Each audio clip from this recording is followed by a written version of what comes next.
to ask if anyone would like to say a few words.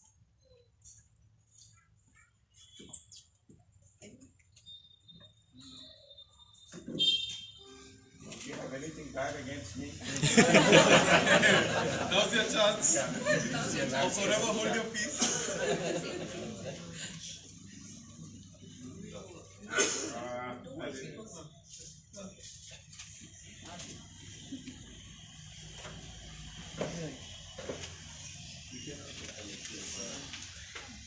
Yeah. Good evening, family. Good evening. And I welcome you all in the name of the Lord, Savior Jesus Christ. And I always say, we are so thankful to see the lost sheep. And we won't look back, but we'll look to the future. Further, for a good relationship, for good bonding, and extend our friendship and our love as a family to you. Welcome back. Thank you. I also want to take a few moments just to say that growing up, we've always heard of this Babu uncle. Like, it's not only in the past 2 years that we've heard of you. Like, mom, she's always spoken fondly of you, and she prayed for 18 years. For 18 years. Where is Babu? Where is Babu? And we've grown up hearing stories about you and how you used to carry her to school, how she used to cry and she used to cry and she used to go with you. We've grown up That I hearing. don't remember. Tata used to tell me that. I remember him teaching me maths. Maths, he used to teach you maths also. And we've grown up hearing really fond stories about you, and I'm so glad and I'm so thankful to God. I'm sure each one of us, we are very thankful and we are very thankful to God and grateful to God that we have found you, and that God just worked everything so beautifully that after 34 years, God gave you an opportunity to come here and to spend time with us, and we could all have this Thanksgiving this evening. And it's each one of us are very, very, very joyful to have you in our midst, and we are so glad and thankful to God for making all of this happen. We want to welcome you to this evening very specially. May God's name be praised for all of this. Thank you. I'm just going to stand here and say a few words. It's difficult for me unless there is a podium in front of me. You can say something. You can give us a lecture in chemistry. That will not be Christmas. That will be Good Friday.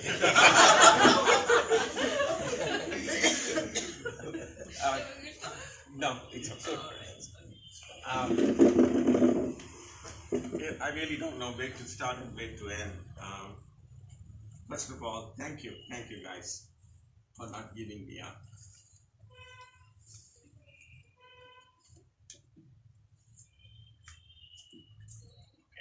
Okay. Someone asked me, this is a time of Thanksgiving, this is a time of recollecting what God has done. The thing is, I don't like to look back. I already made it clear, it's not my policy or it's not my habit to look back. What is done in the past, there is a saying, you cannot unring the bell, You make mistakes, you move on. You commit a sin, confess your sin and move on. So that has been going on.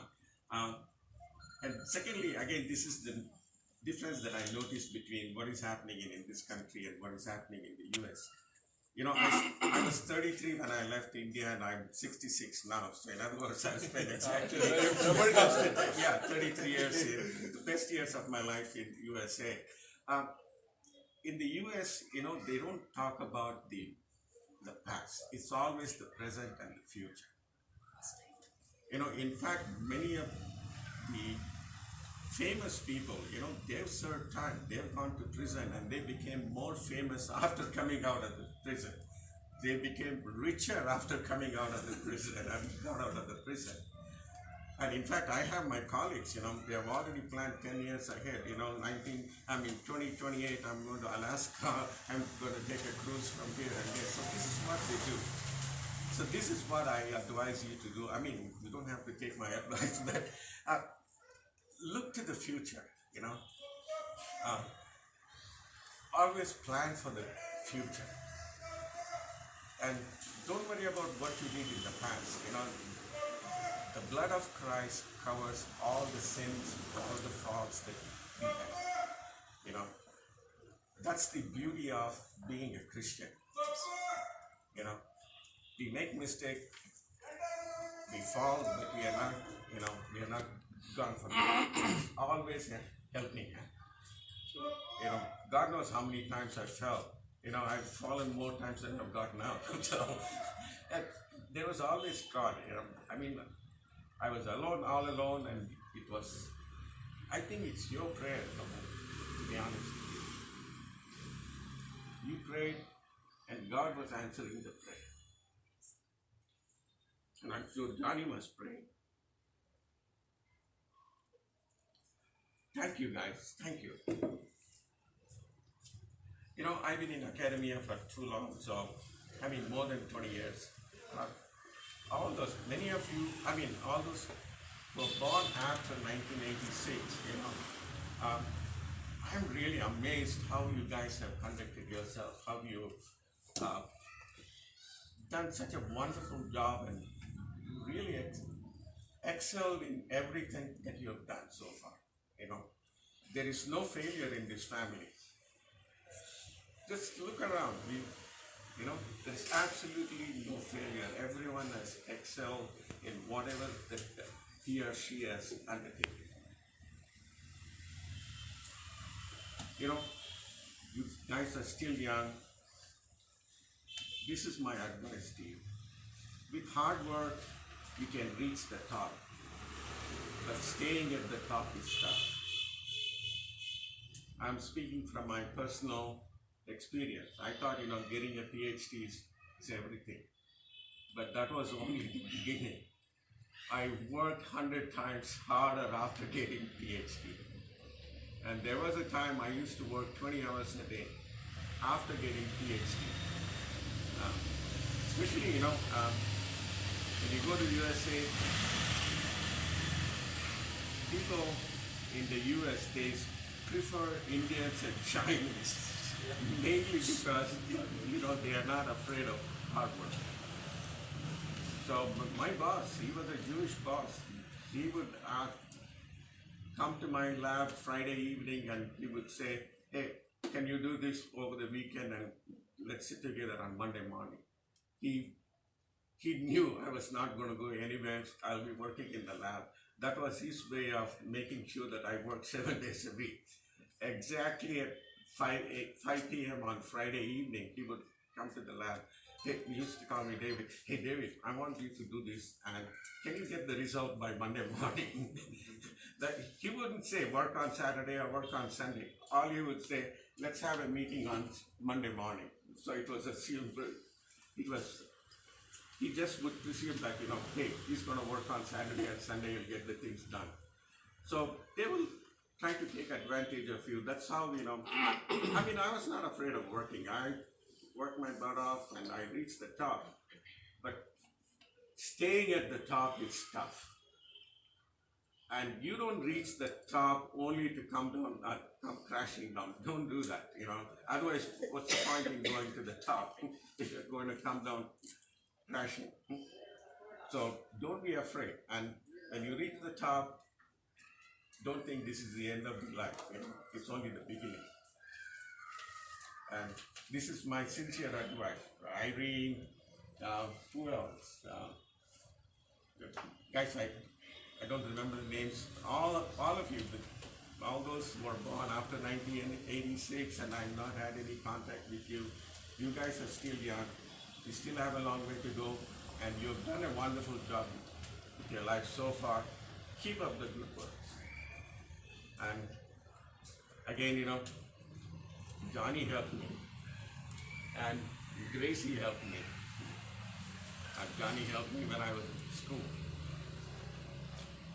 When I was doing PhD, Papa and myself, we used to go to Gracie's house for lunch every Sunday. after lunch, God knows how many times I asked her for $5, $10. She never said no. Of course, those days I used to smoke and drink and I blew it on cigarettes and alcohol. But Gracie, all those 5 rupees and 10 rupees, it's an investment in the bank. It's paying off now. It took 45 years, but yeah. Anyway, thank you. Thank you for making me at home. Kamal, a special thanks to you. All right. Thank you, guys. Thank you very much. Before I go, I just want to close one. There is one word that kept me going. It's in Jeremiah. Jeremiah chapter 29.